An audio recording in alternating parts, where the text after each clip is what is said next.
Hello, everybody, and welcome to the Listen to Keith Harkin podcast. Today on the podcast, first and foremost, is a really good friend of mine, CEO, amazing dad, entrepreneur, and businessman, podcaster, and the one that probably everybody knows him for the most recently, the underdog of them all, Mr. Glenn Stearns. How you doing? Hey, I'm doing great, Keith. How are you doing? Good, Been a man. while. It has been way too long. It's sad that I had to get you onto my podcast in order to chat to you. I What mean, it's happened? sad that you had to have a kid to go, leave the face of the earth. We used to see each other all the time, and you go have one little baby, and next thing you know, you're gone for, shoot, it's been a year at least. I haven't seen you. Well, we can't all be like you and have like 19 kids and somehow still run 40 businesses all at the one time. I've got one kid and I'm running 3 businesses, and that's enough right now. Yeah, you're doing all right yourself. Yeah, bouncing So, all over the world. what has been happening since I seen you last? I hear you've opened up a few new businesses per usual every time I speak to you, but what's the latest endeavors? Gosh.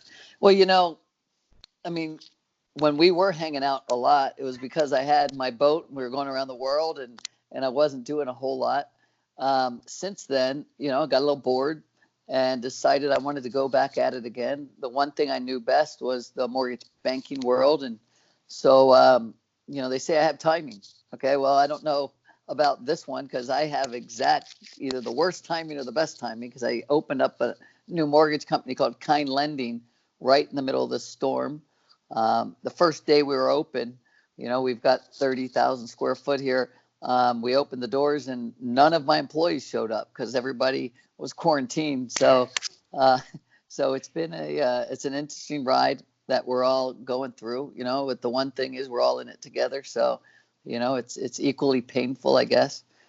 But yeah, so opened a mortgage business and excited about, kind of using the 30 years I've had of experience and putting it all back into this one more time. And what is kind lending? Is it a kind form of lending? Where'd you get the name from? Yeah, I mean, when you look at what's been going on over the last few years, it's felt like to me that we've gotten a little more callous, we've gotten a little more hardened, and so I wanted something lighter. I wanted something, more kind, so to speak. And up until recently, when I think everybody's coming together because of the whole virus thing, people were not as nice to each other, and it's interesting how that's turning. And I really like what I see in the world as we all kind of come together in one common goal. But I think I started the business, and I thought really I wanted to do something that was a little more kinder. I wanted something that was not, when you think about a business, when you think about most people, they work more in their life than they do by being at home with their families, right? I mean, they've got to spend 8 to 10 hours a day in an office 5 days a week. So I thought, well, I don't want to do it the way I did it in the past. The boring, old black and white mortgage business that's, one dimensional. I wanted people to have fun.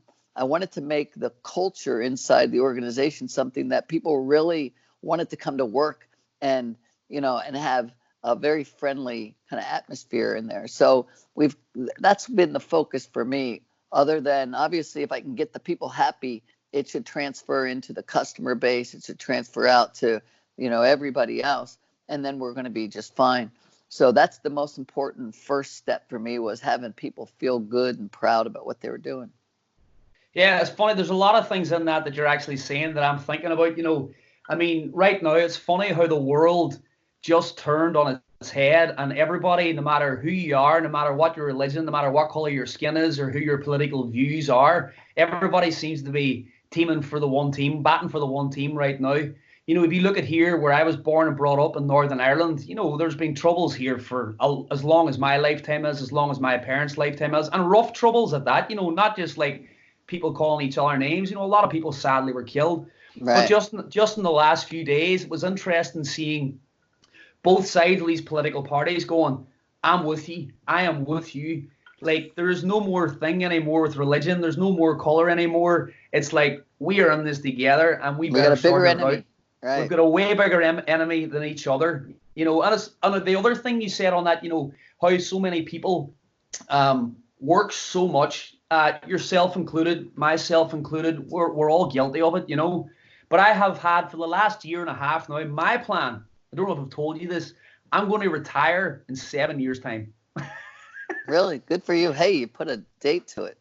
Yeah, by the time I'm 40, I still want to go on tour, but I only want to go on tour for fun.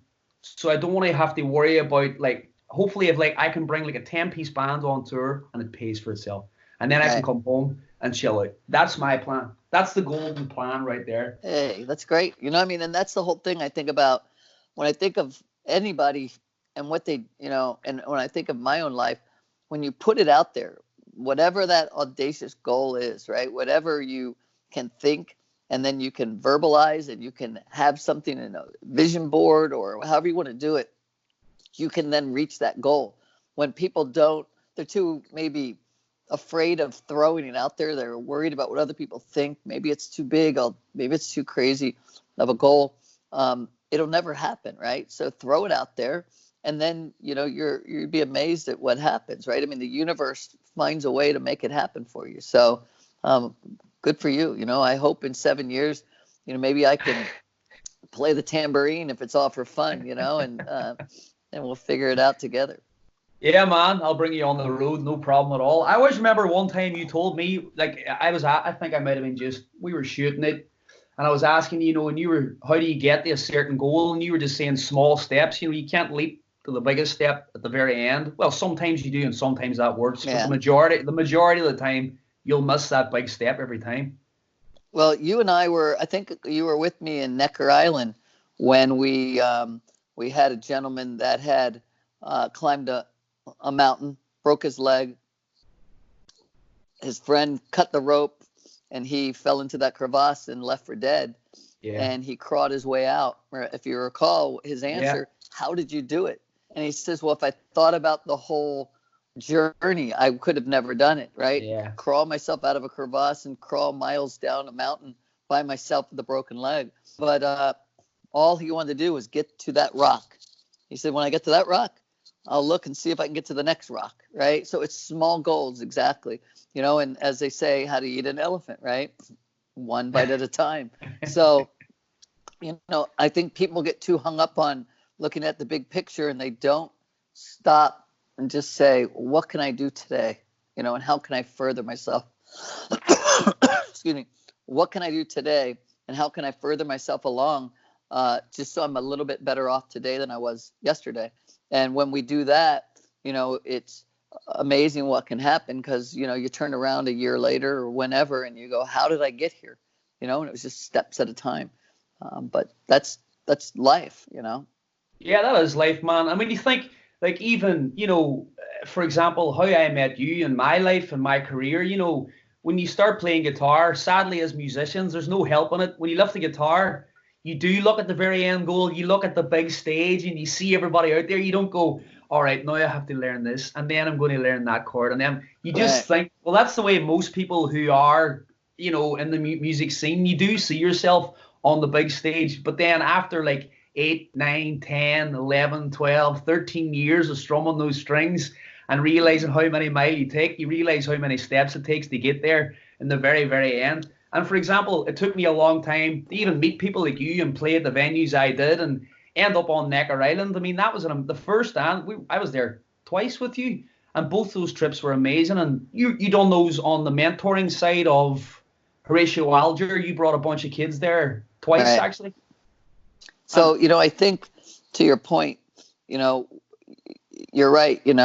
When people become successful and you look at them and you say, that guy is lucky, or, look at him, he doesn't even work hard. All these other, ideas in someone's head, and it's never true, right? People, it looks easy. The day I met you, I'll never forget because it was David Foster who says, hey, he goes, everybody, and we were a family. We were helping Muhammad Ali and his Parkinson's back then. Right. And there's a group that came together, and we were part of this founders club. It was Reba McEntire. It was, David Foster. There's all kinds of people. And David said, if you recall, I brought a guy out. Nobody heard of him. long time ago. He was pretty good. His name was Michael Bublé. He goes, then the next year I brought another guy out. Nobody heard of him. He was pretty good. His name was Josh Groban. He goes, this guy is going to blow away both those guys. And you walk out, right? And I'll never forget you leaning on the mic, and you were, just kind of, you were just so confident and cool and young. Okay, think about how long ago that was, right? And sadly, yes, it was long ago. It was long ago. But I looked at you, I'll never forget, saying, like, I was just very happy for you because I could see you grabbing your dream at that moment and going for it and, having the world by the tail. And it looked easy. Okay. Yeah. And that's my point, is you'll get a lot of people that think it is easy. Yet they didn't know you strummed the strings for 5, 10, 15 years before that. They didn't know all the little pubs you played. They didn't know what it took to get you to a place where you could be in front of 2,000 people with Muhammad Ali and every big star that ever exists at that venue.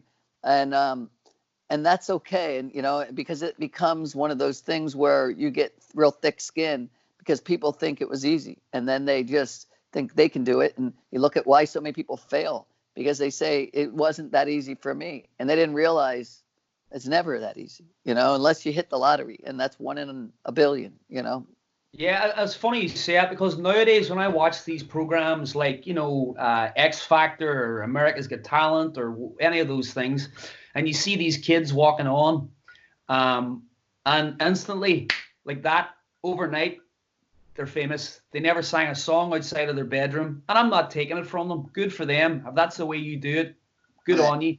But the thing is, all the other kids are watching this, and they go, oh, that's how you become a musician. You just try to get on. You just try to become famous.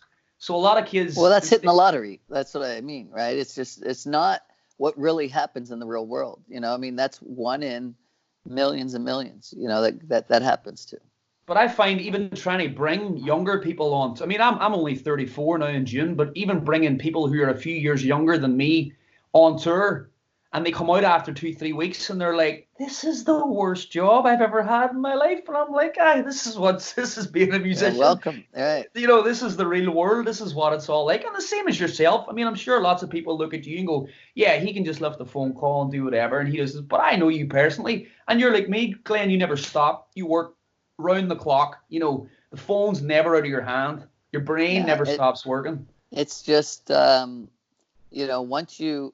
But I will tell you, it becomes different, right? In the beginning of any journey, you want to quit. This is not the right job for me. Maybe I should try it. The grass is greener. Everything that comes up that makes you realize you should stop, you should quit. And when you don't, and you go a little farther and a little farther, then eventually 20, 30 years later, it's a different, it's a whole different experience. It's easier in one sense, but it's not really, right? You just have different issues that you need to overcome and figure out.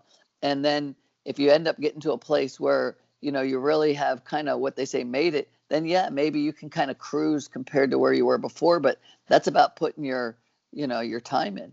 And I think, we're all, to some degree, if you've hit some level of success, then people think, that it's just handed to them. It's back to what we were saying, really. Yeah, it really is a strange thing. And that's something I've always think's amazing. Like whenever you've done all these mentoring things with the kids from Horatio Alger and Necker Island, and the thing that I took from that the most was watching these young entrepreneurs, watching you and the people that you brought. And you can see, my brains in creativeness, my brains in music, but you can see these kids' brains are just like numbers and trying to create a business and making it work. And they were watching you and taking it in like a sponge. And it was absolutely fantastic to watch. Like even for me right now, I love chatting to you about things like this, so because it's like school for me. I love listening to this stuff as well. And it's amazing those mentoring things that you've done in the past. Are you going to do more of those, or have you thought about it? Yeah, we'll do more now. Again, I took a little time off. I did get a health scare. I had some cancer, issues, and it kind of shocked me into what was important in my life, and it wasn't just head down working. It was spending more time with the family, going and seeing the world, doing things that were once in a lifetime, so to speak. And so we shied away. Now we're back to, doing what we love, which is building and is bringing people together. And part of that was like putting people together on Necker and doing that. When you spoke of Horatio Alger, the thing that I loved, and what if people don't know what Horatio Alger is out there, it's an organization that they bring about 10 to 12 new members in each year. They say the closest thing to being knighted, okay, in the U.S. because you're put into the Supreme Court. It's the only non-judicial act in the Supreme Court. Justice Clarence Thomas puts the medallion around your neck, but it's about the people that have overcome adversity and then gone on to do amazing things for the community, for the world. I mean, you got everybody from Oprah, Ronald Reagan, who's in that? Glenn Stearns. I'm in there, thank you. Condoleezza Rice, Leonardo DiCaprio. You got Eisenhower. You got all kinds of amazing people that are in there, and so that's the one side. But then what they do is then when you become a member, it's about focusing on young people that have gone through adversity, and that's the key to this whole thing, because you have, we do about a couple thousand scholarships a year to college, but there are 110 or so national scholars that come in when you're inducted. And those scholars and those young people, we pay for their college. Well, you have to qualify by going through and having severe adversity, having lots of roadblocks in your life. And so there were 40,000 applicants last year. And we end up giving a couple thousand scholarships out, and again, 100 and something for the national scholars. Those kids have gone through so much, right? When you sit and you hear the stories of their parents being, in jail or dead on drugs, their brothers and sisters dead, shootings, sold to prostitution, everything you could imagine. And what is amazing is they do not have the victim mentality, right? They're the victor mentality. They believe that, that they are fortunate because, of what's going to happen for them today and tomorrow, but not what happened to them yesterday. And so I love people like that. I love people that don't use their past as, an excuse, and that they believe that they're grateful for today. And so you take those young kids and they want to learn, they want to be mentored, and they have the right attitude. So you've been there a couple of times, you've heard some of their stories. And, I love investing my time and money into groups of people like that, because I think they're the leaders of tomorrow. They're resilient. And they're also, you talk about, people that can inspire you. My goodness, everybody, had tears in their eyes. It wasn't a dry eye in the house, Yeah, those kids, put a bit of backstory to it. You bring like a selected half dozen of these special kids to Necker Island, Richard Branson's island, treat them there, bring a few amazing people to speak to them. And these kids, for those of you who have ever seen the worst horror movie in your life, like you hear about people who had rough upbringings, you hear about people whose parents were shitty and, their sister was a drug addict. And these kids, you wouldn't even repeat the stories, but these kids, like that one guy who owned he owned a phone shop or a Technic laptops at the end. Right.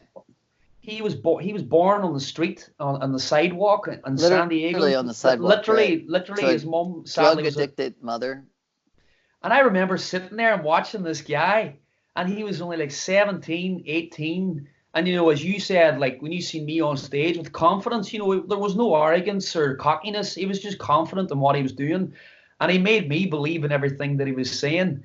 And the things that these kids have been through, to see people being so successful, for me, sitting there, I didn't have any. It made me feel like that I was brought up in a palace with a golden spoon in my mouth my entire life, And it put so much into perspective. both for career, both for family, both for friends, both for relationships with you and other people, and just sitting there and watching these kids, and like, you know, they don't have anybody. Like basically us being there, you were like they're kind of like their surrogate dad. You're like, hey, how's it going? What's happening? And I actually met up with Jake a few nights ago in Boston. Do you remember Jake? Jake texted me and told me he was meeting up with you. Yes. Jake came to the show in Boston, and like it's amazing even watching that kid from the time that he was there. You know, he was kind of like funny, witty kind of guy. Jake, if you're listening, shout out, buddy. Good to see you in Boston the other night. Yeah, we love you, Jake. And he arrived with 3 chicks. And not one, not 2, but 3. He's an overachiever. He's always been an overachiever. And he was just kind of sitting there. He's like, shoulders back. He's like, hey, what's up? I was like, check you out.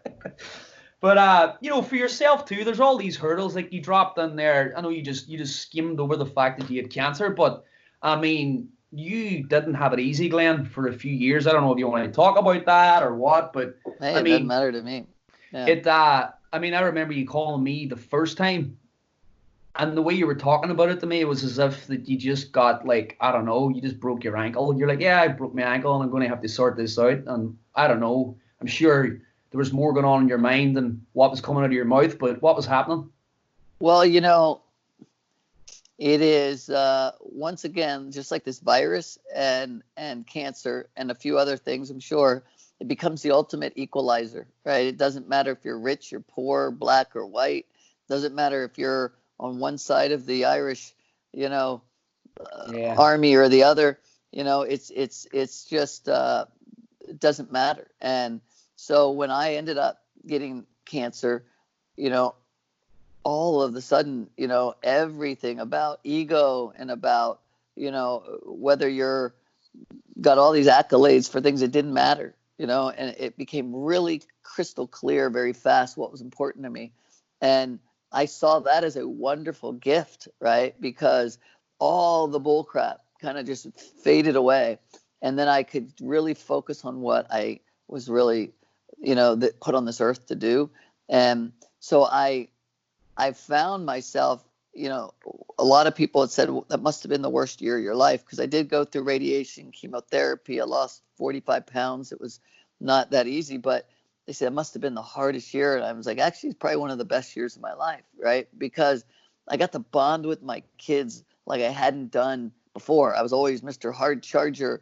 You know, I got to put the food on the table kind of guy, versus I spent 4 months, you know, in an apartment getting radiation every day, and you know, and my kids were there the whole time. And you know, I just, you know, then after that, like I said, sold the business, went around the world.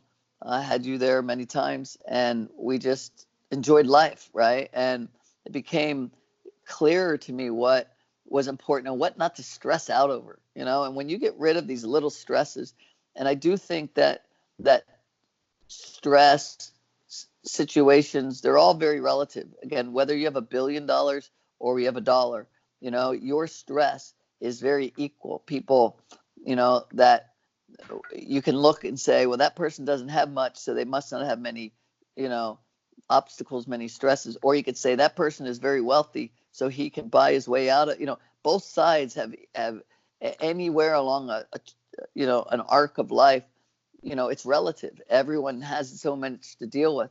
And when you then put something bigger in its place, like you might die, then all the little things fade away, and you can focus on love and friendship and things that, to me, were the most important things. And I think to most people, once they are given that kind of gift of having your eyes opened and a door open to a world that you never saw before, you become much more appreciative, you know. And so we went around the world. We laughed and cried and sang and had a couple cocktails along the way, and it was fun, you know. Wouldn't change it for the world.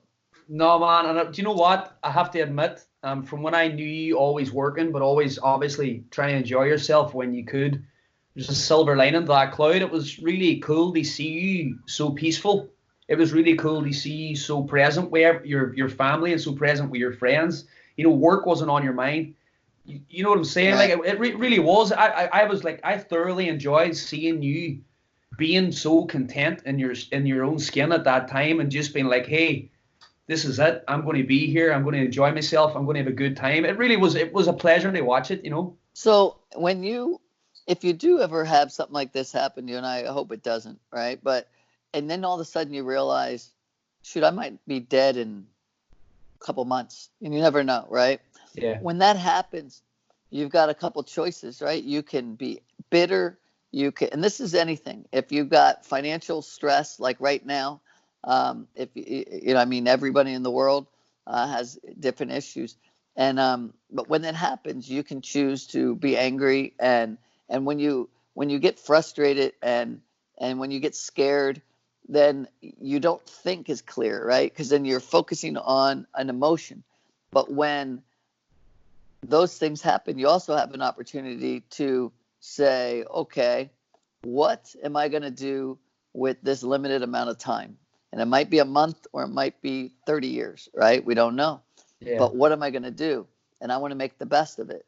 And so there's a choice, as there always is a choice, you know? And I found it real simple. I mean, if I'm going to the gallows, right? If they're going to hang me, man, I'm going to be singing along the way, and I'm going to make sure that, you know, I'm not going to be crying and in a corner. And, you know, I mean, if I've got to go, I got to go, right? We're all going. But I want to be remembered, you know, as not one that's, you know, bitter and angry. And I want to be remembered as, you know, skipping along the way. Hey, you know, I mean, it's just we've got a choice, you know, and I want to hang out with people that I want to be with, that bring me joy, you know. And again, and during that time, Keith, you know, we were together all that time, you know. I mean, again, you know, I'm jealous of the baby. Took away our time, but I'm sure it'll come back, you know. Speaking of which, I'm going to have a cocktail. It's bedtime here, so I'm going to have a small shot of whiskey here for myself. You know, it's funny. I tell lots of people one of the times, well, very kindly, yourself and Mindy, when you first got the boat, the Minderella, and you invited myself and Kelsey out as a wedding gift out for a few weeks in the south of France, we gracefully took the offer, and John was there. Glenn, as usual, just, you know, you're you, and you're like, hey, this is John, this is Paige, this is da da da da da, and I was like, all right, cool. And it was like 2 or 3 days had passed, and I've told lots of people this story, and I was sitting having a cocktail in the back of the boat with John and yourself, and John was like, hey, what do you do, Keith? You know, I was like, I sing and I do whatever, you know, I play music and I tour, and used to be part of a band, Celtic Thunder, and tour on my own. John was like, all right, cool. I was like, what do you do? And I remember your fist like looking at me across the table, not with disgust, in complete shock. And John was like so humble, and he was like, oh, well, I own a few car dealerships. Nobody ever in the history of his life ever asked him who he was. And he's like, I own a few car dealerships and a few restaurants. And I was like, all right, cool. And then he says, I manage the Denver Broncos as well. And I remember you turning around going, do you really not know who this is? And I was like, I don't know who it is. Yeah. And he's like, oh, John Elway, Denver Broncos. And I was like, oh, they're like a baseball team or football team. I don't remember. And John was such a sweetheart of a man as well. I mean, he's a good friend of yours, and he's a real gent. You know, it comes to show, you know, that's why you are where you are. You always talk about putting the right people around you. You know, you're sitting there with John for 3 days, another hugely successful sportsman and businessman, and they get to sit there with him. We were there for like, I don't know, were we hanging out for like 10 days or 2 weeks on the boat? It was a long time. Yeah, it was a good time. And John never wanted to like do anything but just hang out. You know, people were inviting him to all these soirees and parties, and John was just like, nah, I just want to hang here with the boys. This is all I need right here. If I recall, I got a call, and it was a prince, literally, a prince of a country. I remember. It said, I would like to meet your friend, John. And I came back to you and John and everyone were sitting on the boat in the port. I said, hey, John, the prince wants to meet you. He's up in the city up here. And John said, I don't want to meet no Princey Pooh. I'm having a good time with you guys. and so we sat there for about an hour, and I said, maybe we should not, maybe we should go meet the prince. And we went up there, but he had left, remember, because John stood him up. He didn't stand him up. We were having a wonderful time, and but my point was, right. And he's actually become friends with this prince, and everything moved on. But he cared more about being with us than he did about going off and meeting somebody, some celebrity or whatever, and that's what makes him real. That's what's a good characteristic of the guy. Yeah, John was a sweetheart, man. I haven't seen him in a long time, actually. We tried to meet up once when I was playing in Denver recently, but I must see if I get him on here. Maybe someday we'll get a chat with him. So Glenn, you're starting your own podcast, or you've started your own podcast, or what's happening? I did, yes. I only put a few out there, and it's called Grit Happens. Okay. Nice. And again, it kind of goes with the story of my life, which is life isn't easy, right? And it's what you make of it. And and obviously I've had some business success, so there's that tie-in, and then there's just life, and there's raising kids, and and a lot of things. I did a television show last year that worked out fairly well for Discovery, and I've had literally, tens of thousands of people around the world that like that style of management, I guess, right? You could be a hard charger and take no prisoners, or you can be someone that's fair and kind, and someone that believes that both sides should win, and that you should appreciate and respect other people. And that's my approach. And so this podcast kind of came from there being a lot of people that said, hey, I love some advice. And again, I don't have all the answers. None of us do. I've got what's happened in my life, and I can give examples of what happened, and people can take it. They can use it. They can throw it away. That's fine. But, there's been a lot of, things that have happened, and I don't mind telling the stories. And if it helps somebody save a little time, a little energy, a little money, then more power to them, So are they business orientated, or is it, like you just said, it's a bit of everything, life, just like everything? I get it's a little bit of everything, but I got a lot of people that are really real business focused, and I love it.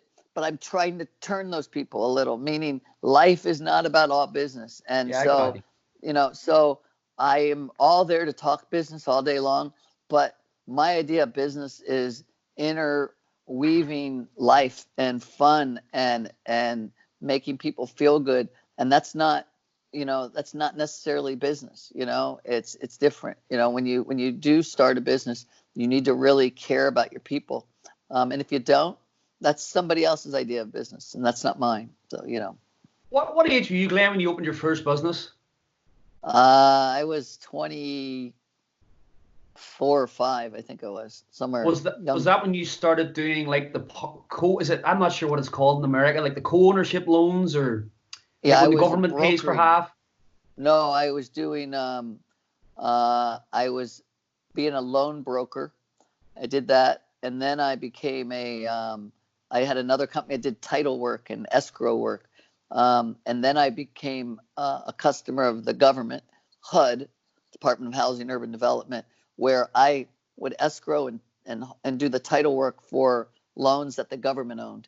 And then I became the largest in the country for them. And then I became an auditor, and I started auditing the work for the federal housing and that group. And then I became the auditor. So they would be doing all the work, but they had contractors in there. And so I became the largest auditor for HUD. And all along, I had this little mortgage company that I became a banker, and that grew fairly large until 2007 when the world blew up. And everyone was running out of the when fire. The world blew up. That was the big financial crisis. And we thought that was the biggest one we'd ever seen in our lifetime, right? Until now. Exactly. And so when that happened, I have always had a tendency when everyone's running one way, I always say, I wonder what they're running away from, and I want to go look at it because there's opportunities, And so when everyone closed down, I opened up 5 offices the end of 2007. In 2008, Lehman Brothers fell. Everybody was falling. I opened up 5 more offices. And then 2009 opened 100 offices. What? And so it just kept growing because I believed that the people that were being deserted were great people and we'd need them and the business would bounce back, And so when you find yourself today in a world that's with uncertainty like we've have, I'm looking for the opportunities, we're opening up again in the middle of a time when everybody is running for the hills. And there's a lot of business out there. It's just, it's a deeper and different type of issues where you have so much business come in and then the rates will spike or go up or go down. And you have to hedge these loans. So the big banks, the big mortgage banks get in their own sets of trouble because they need a lot of cash to offset the rise or the fall of the loans. And it becomes very, very difficult to navigate those waters. So I'm kind of lucky I've been, in the position I am where I'm not so deep in that I need hundreds of millions of dollars to offset these loans right now. Have you seen the Netflix documentary, that episode season 2 that just came out called Dirty Money? Have you seen the Wells Fargo? No, I heard about that one, but I haven't seen it. Yeah, well, Wells Fargo, basically, the employees are getting paid to sign up as many different, accounts as what they physically could, and they were signing them up to the thousand. Anyway, check it out; it's definitely worth watching. So you mentioned the TV show. You just slipped the TV show in there, The Underdog. What is The Underdog? Tell us. I know what it's about, but be easy. Well, yeah, no. So my wife and I, Mindy, we did a show maybe 15 years ago. I think my daughter is 14. Excuse me. Sorry. So, so my wife and I did a show maybe 15 years ago that was a reality show. And, we were asked to do it. I got a phone call. And we did it. I ended up winning the show. And Survivor. You're talking about your Gilligan's Island. Yeah, Gilligan's Island. Right. So I did that, and after that show, I had so many people that kept coming up to me, producers. Hey, we want you to do another show. Hey, we'd like you to, And I'd say, okay. Come on down, and they would come and they'd film a little pilot or something, and then go off and try to sell it. And this happened over and over. We would get paid sometimes because they would hold us, for a year. No way. I didn't care much. I was working, doing my thing. I wasn't up in Hollywood trying to, become a reality star or anything. But each time someone would come, I would turn around and go, I'll tell you a show that I would do is if you would take me, put me on a Greyhound bus, send me across the country with no money, no contacts, start fresh. I bet I could redo it again. I bet I could build a business with $100 or whatever. And so I'd said that over and over again. And finally I got a call back from a guy that said, if you're really willing to do that, Discovery is willing to put the show up. And so I said, sure, let's do it. And actually I started off with, let's do $5,000 in 6 months to build a business. They said, well, how about $100 in 90 days? And I said, do you want to see me, living under a bridge? Rich guy goes to, living under a bridge, or do you want to see me building a business? And they're like, we want to see both, And so I said, okay, fine, let's try it. And off we went. I got dropped off in Erie, Pennsylvania with, I had never been there. They gave me $100, took my phone away, no contacts I couldn't use, and I had a pickup truck. And they said, just wing it. So I slept in the truck. I ended up getting pneumonia. I was in the hospital for a while. I didn't know that. So you got pneumonia from sleeping in that truck? got pneumonia. On the show they showed I was in there for a couple hours, but I was, between you and me and the world, I was there for like 3-4 days. No way. Yeah, but they downplayed it, and I didn't want it. It was not about. We never really. I don't think we mentioned the cancer thing really much. We didn't mention a lot of. I mean, I was on a feeding tube. You just got out of hospital, like not very long before you went and done that. I was on. I had an operation in my throat 10 days before I started, and so yeah, it was a little, interesting. My family thought I was crazy. This is why I love you. I really mean this, and I'm not just saying it. Like I know these things about you, and you never say this.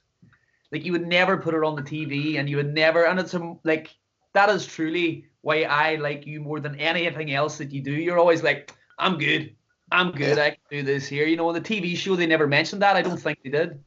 Well, it's funny. I don't think they did either. But in that show, I did have John Elway on, and I did have Richard Branson on, and they cut them both out. But both of those guys said, "Glenn, you're absolutely crazy. Like, why, when you've reached, a level of success you have, why would you go in and have everything stripped away when, most likely you're going to fail? And what positive thing can come out of this, right? You can achieve the goal, but more than likely fail." And I said, that's exactly why I'm doing it. Like I wanted to be in a spot because I enjoy being in a spot where I'm in a hole going, how am I going to figure this one out? Like, what do I need to do to get out of this hole? And every time I've ever been in that hole, I've figured a way out to some degree, right? And then you're proud. So, I got there. I mean, I was deep in the hole going, I am not getting out of this one. And the whole world is watching. I mean, the amount of pressure I put on myself for no reason. I should have been on the boat sailing away with a margarita in my hand, right? You should have been in your bed. Yeah, exactly. And so, and when I got there, as deep as I went to, feeling like this is the biggest mistake of my life. Why in the world would I want to be a train wreck in front of everybody and prove that I'm just lucky, I'm not good, right? Why do I want to do that? Well, when I pulled out, and I was very proud of the outcome, and it worked much better than I ever could have thought. That's why I did it, right? I mean, I showed my children and my friends that you don't give up just because it gets hard, and you don't give up because you have an excuse. Like I was on a feeding tube the whole time. Nobody knows. We didn't put that in there either. Nobody knows that, And so lots of little things that were even harder than it looked. But the show, I think the goal, what it hit, and why I think a lot of people, it resonated with people, was it was really about, anyone can do it. I'm not this guy that, went to a fancy school, and I'm not a guy that had a lot of money. I had $100, right? And, and the steps that it takes are real simple. It's just, you gotta stick to it, and you gotta really put your mind to everything you do, and be resilient, and things work out, I think so I was proud of it. Well, obviously we were so proud of you. I was so proud of telling people when everybody was like, because lots of people mention it to me. They're like, do you know that guy that's on there? I was like, yeah, Glenn. They were like, come on, man, that's bullshit. He's not sleeping in his car. Come on. Everybody wants to downplay, and everybody wants to be the naysayer. And I was like, nah. I was like, that is actually happening. He is actually sleeping in that car. Yeah. Trust me, I know he is. And by the way, I think I'd like to take a tiny, tiny bit of credit for your hustle at the start of Undercover Billionaire. Because I remember you asking me for some reason. You didn't ask all your millionaire friends who make millions every day. You're like, who's the dirtbags in my life that I know can hustle a few bucks when they need to do it? Which one? What was your advice again? Tell me what part. My advice was the Craigslist. That was me that told Oh, you that. That's right. Yeah. And then I seen you selling the merchandise that you bought in the dollar store. I told you that. I was like, yeah. So that's right. I was very glad in my mind. No, you're absolutely right. Yeah, you know what? You're absolutely right. I mean, that worked too, and you go on. Who are the buyers? What are they buying? What can I sell them? Find your buyer first, I remember you asking me, and I was like, "You're going to Erie, Pennsylvania." And I mean, as you know, I've been in all those areas. I was just there 2 weeks ago. I had to drive past actually, which we'll get to the restaurant. But and I've been in all those areas. And I remember you asking me, "What can you do in those areas?" And I was like, "Well, I mean, you've got Craigslist is a beautiful thing. All my friends in LA call me the Craigslist cowboy, because no matter what you need, I'll find it for you on Craigslist. Yeah. It's like a weird hobby. I enjoy it." And I remember saying to you, well, there's a free section and there's a wanted section. That's right. Find stuff in the wanted section that people want in the free section, and just you be the middleman and cross hands with the money, and bada boom, bada bang. That's right. That's right. I'm glad it worked out. So in the long run, obviously there was lots and lots of steps. You sold, you done the Craigslist thing, and then you sold some merchandise, and then you met JR. Is it JR? Am I right? RJ. And then you bought a few cars, sold the cars, bought a house, sold the house. That was a nightmare, yes. But yes, everything didn't go well. That house was full of mold, and, that wasn't fun. But yeah, but it kept progressing. And then I never really got to ask you, how did you end up with a barbecue joint? Well, what I thought I would do is open a beer place, because there were so many beer companies up there, right? These small independent little pubs that produce their own beer. And so I thought, there's so much excess, space. So if I could go and utilize their equipment, then I wouldn't have to spend all the money for the equipment. I could have my brand and I could sell it.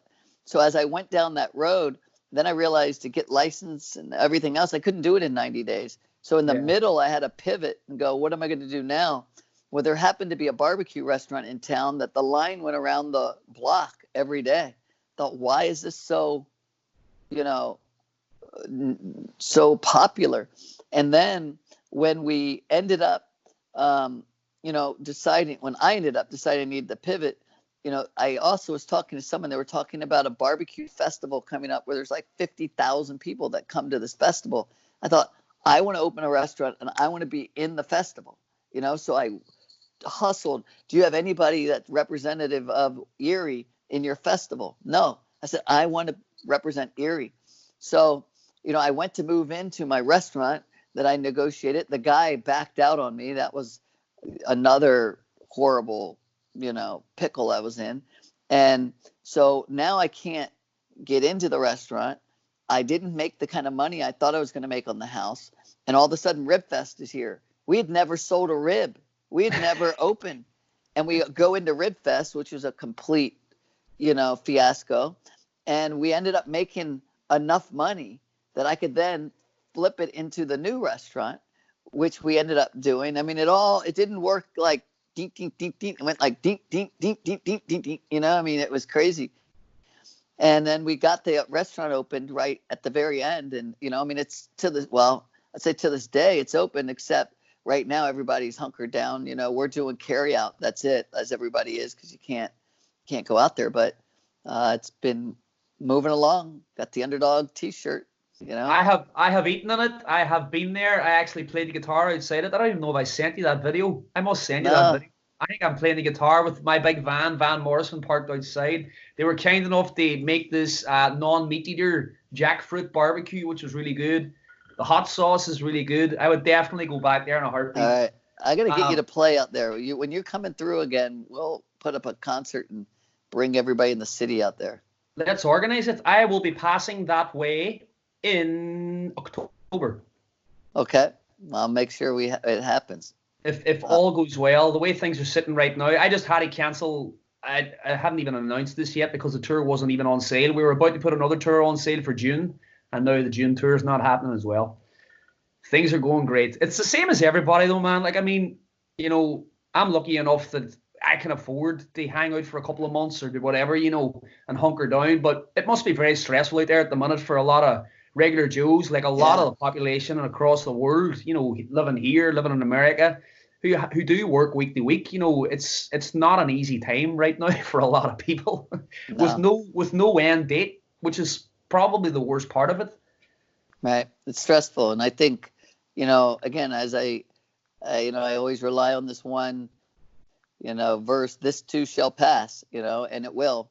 And, if we can stick with remembering to be kind to one another, and we can, I just had my secretary Keely said she saw on a little website that happens to be about the neighborhood, where they said, I need a mask. If there anybody can help me. And she went downstairs and met a man in the building next door and gave him a mask.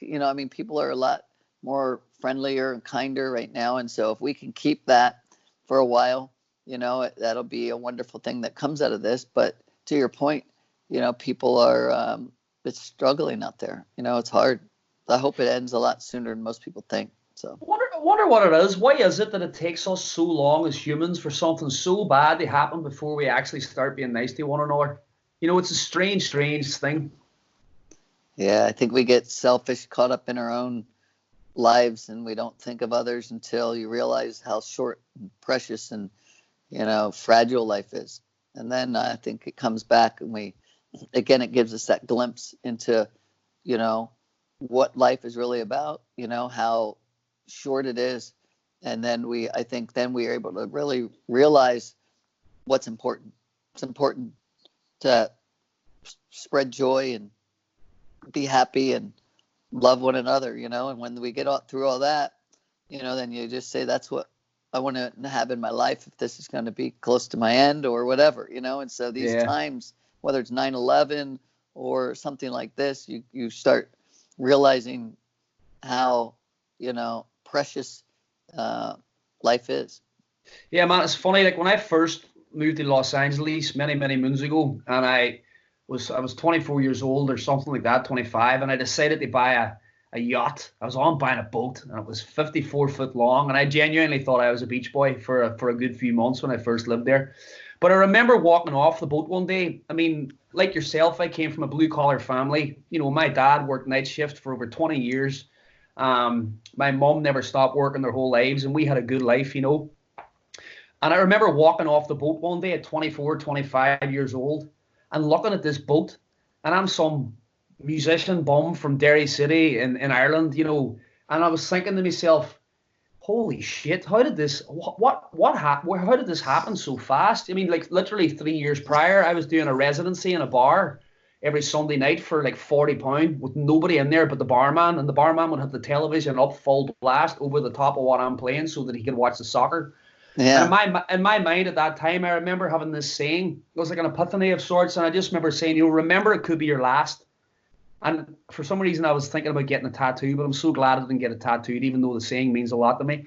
But I just remember, if you knew today this is the last time you're going to have a drink with a friend, it was the last time you hugged your mother, it was the last time you ate a burger or whatever your favorite kind of food is, you would be damn sure that you make sure that is you're going to hug them that extra bit special. And I think nowadays, the way things are, I think that everybody is taking a lot less for granted. There's a silver lining to all these clouds. And I think I actually talked about this on the podcast a few days ago, and where I was just saying, I think this time off for people is going to be better than what they think. Once they just let go to what's happening and just be with themselves and be with their family and be at home, you never get to do that. You never get to spend that time.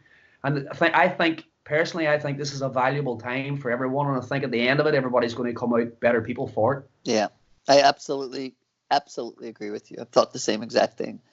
How close we are. We don't get this time at home with our families like this. So, we're going to look back. And I think once what is it? Time heals all wounds, right? Yeah. So, once we get through, and we're going to remember playing the Monopoly or baking with the kids or whatever we did, and for those that are alone and not having a lot of people, I feel for them, and it's not, it's hard on those people. So if we can reach out, and be a little bit better of a neighbor, friend, that's what it's about. So Glenn, tell me, what's next? What are you doing? What's happening apart from sitting in your bunker? This is a bunker you're in right now, right? This is a bunker, yes. I'm at my office, since we do have a full floor and there's 5 people in here. So I think I'm social distancing by like 50 yards a person, right? And so, I've found that being here and kind of, making sure we continue to bring this along for people helps. It gets my mind distracted a little bit at the same time. And but what am I doing, besides starting a new business and, all that is really kind of coming back out of, I think, we lived we lived over in Jackson Hole, Wyoming, which was wonderful, right under the Grand Tetons. There were moose and elk and deer and bear in our yard just about every day. And I loved it.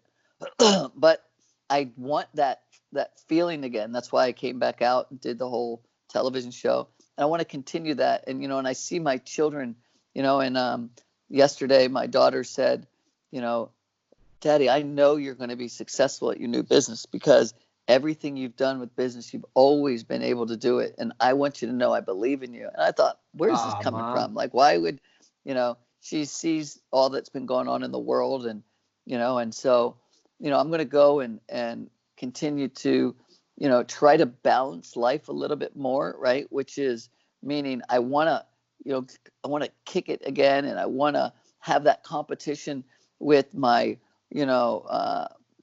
other people in business, and that's fun, but I'm not doing it to win at all costs. I'm doing it because it's something that brings joy to me, and I hope to everybody that works here. And then I want people to see that we are making a great product and something that we're proud of.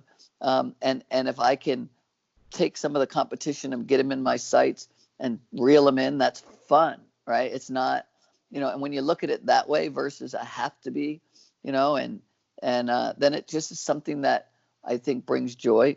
I'm going to not be floating around the world, like I did before and those things. That was wonderful. But, I want to build something that maybe I could leave to my family or who knows, so just keep it going. Well, man, let me tell you, I really mean this. I'm very proud of you, Glenn, and I'm so honored that I know you and that we're friends. And it saddens me that I had to get you on my podcast just to talk to you, though. You're so busy these days. And Keith. I really mean it, man. I appreciate it so much. And I just want to say, it's funny. A couple of times in the last 6 or 7 months, I've had the odd dream, and yourself and Mindy's in it. Don't worry, everybody's wearing clothes. It's all clean and kosher. And I'll be like saying to Kelsey, I had a dream. Glenn and Mindy was there, and then there was a woman on the table, and she was juggling, and then there was four monkeys, 4 guys with monkeys, and they're on fire. And then Kelsey was like, no, that actually happened. Remember the time we were there? Glenn, thank you so much for being on my podcast. What's the name of your podcast once more? Hey, mine is Grit Happens. So I'll get you on there, or we'll just flip this and I'll put this on there. Who knows? That might be easier and faster, Whatever's clever. I'm easy to do whatever. Let's give it some time, and then maybe something else will happen that we can talk about. That's right. Well, everybody, this is the Listen to Keith Harkin podcast. This is the one and only Mr. Glenn Stearns, beautiful person, CEO, dad, and my friend. And Glenn, I'm very happy that you're here today, man. And keep doing what you're doing, and give your family a cuddle and a kiss from me and from my family. Hey, love you. Please do the same. Okay. Do that with your mom, dad, Kelsey, your baby. Love you, Keith. I've been proud of you, and I'm really happy that we've got this friendship. So keep it on. Keep it real, my friends. Stay safe out there. All right. Bye-bye. Take care. Let's see you. Bye-bye. Well, everybody, if you have enjoyed this podcast, please click subscribe. I've plenty more coming your way with some more amazing guests. Please check out everything that Glenn does. He's a beautiful person. I know this personally, and I'm very proud to know him. Check out my Patreon page, patreon.com/listen to Keith Harkin. People on Patreon help me keep doing these things and help me create content for you guys on a daily basis. Stay safe out there, guys. Peace and love.